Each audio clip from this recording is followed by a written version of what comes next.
వాంగ్మూలాలను సాక్ష్యాలుగా తీసుకోవాలంటారు. దర్యాప్తు చేరు ఆధారాలు సేకరించారు. నిందితులు మాత్రం నెలల తరబడి జైళ్లలో ఉంచుతారు. పైగా బెయిల్ ఇవ్వద్దంటూ అడ్డుకుంటారు. మీ వైఖరి ఏం బాలేదు. రాష్ట్రం తీర్పు హైకోర్టు తీవ్ర అసంతృప్తి. నిందితుల వాంగ్మూలాల ఆధారంగా ఇతరులు నిందితులుగా చేరుస్తున్నారు. ఆ తర్వాత ఆధారాలు సేకరించకుండా వాంగ్మూలంపై ఆధారపడాలంటున్నారు. పేపర్ ఖాళీగా ఉందని వాంగ్మూలాల పేరుతో ఏది పడితే అది రాసేస్తున్నారు. వాంగ్మూలాల ఆధారంగా అరెస్టులు చేసి నెలల తరబడి జైళ్లలో మగ్గబెడుతున్నారు. దర్యాప్తు చేయనప్పుడు నిందితులను జైళ్లలో ఉంచడం అనవసరం. వాళ్ళను ఊరికే జైళ్లలో ఉంచి ప్రజాధనాన్ని ఎందుకు వృధా చేస్తున్నారు. దర్యాప్తులో పురోగతి లేనప్పుడు బెయిల్ ఇవ్వద్దని ఏ కారణంతో కోరతారు. పోలీసుల తీరుతో పొంకాలుగా బెయిల్ పిటిషన్లు దాఖలు అవుతున్నాయి. 100 కిలోమీటర్ల నుంచి న్యాయం కోసం మా వద్దకు వస్తున్నారు. నవ్వులాట కోసం వాళ్ళ బెయిల్ పిటిషన్లు దాఖలు చేస్తున్నారని పోలీసులపై మండిపాటు అన్నటువంటి వార్తని ఇక్కడ ప్రధానంగా హైలైట్ చేసింది. ఇందులో పోలీసులు ఆయా కేసులో నిందితులు ఇచ్చే వాంగ్మూలాలను సాక్ష్యాలుగా పరిగణించాలని రాష్ట్ర ప్రభుత్వ వాదనపై హైకోర్టు విస్మయం వ్యక్తం చేసింది. కేసుల దర్యాప్తు విషయంలో రాష్ట్ర వైఖరి పట్ల అసంతృప్తి వ్యక్తం చేస్తున్నామని తెలిపింది. వాంగ్మూలాలను అడ్డం పెట్టుకుని నిందితులు నెలల తరబడి జైళ్లలో ఉంచాలంటే సాధ్యం కాదని తేల్చెప్పింది. వాంగ్మూలాలను సాక్ష్యాలుగా పరిగణించాలన్న ప్రభుత్వ వాదన సైతం తోసిపుచ్చుతున్నట్టు తెలిపింది.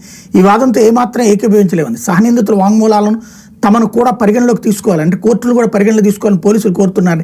ఇది ఎంత మాత్రం సాధ్యం కాని పని అని స్పష్టం చేసింది. ఆధారాలు సేకరించకుండా వాంగ్మూలాలపై ఆధారపడాలంటే ఎలా అంటూ పోలీసులపై అసహనం వ్యక్తం చేసింది.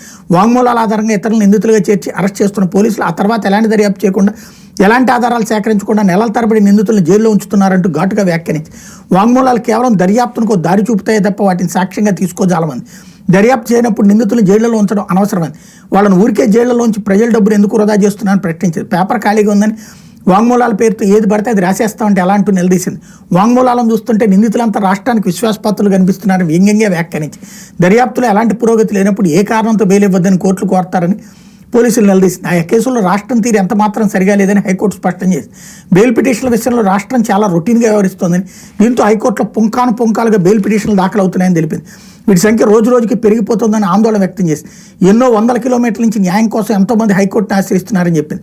వీళ్ళంతా నవ్వులాటికి బెయిల్ పిటిషన్లు దాఖలు చేస్తున్నారని అనుకుంటున్నారంటూ తీవ్ర స్వరంతో పోలీసుని ప్రశ్నించింది. గంజాయి కేసులో విశాఖపట్నం జిల్లా నక్కపల్లి మండలం ఒట్టిమిట్ట గ్రామం పట్టుబడిన లారీ డ్రైవర్ వాంగ్మూలం ఆధారంగా హనుమంతరావు అనే వ్యక్తిని నిందితుడిగా చేర్చి అరెస్ట్ చేసిన పోలీసులు ఆ వ్యక్తికి వ్యతిరేకంగా ఎలాంటి ఆధారాలు సేకరించకుండా అతన్ని 4 నెలలుగా జైల్లో ఉంచడంపై మండిపడింది. అతనికి బెయిల్ ఇవ్వద్దని కోవడంపై హైకోర్టు అసహనం వ్యక్తం చేసింది.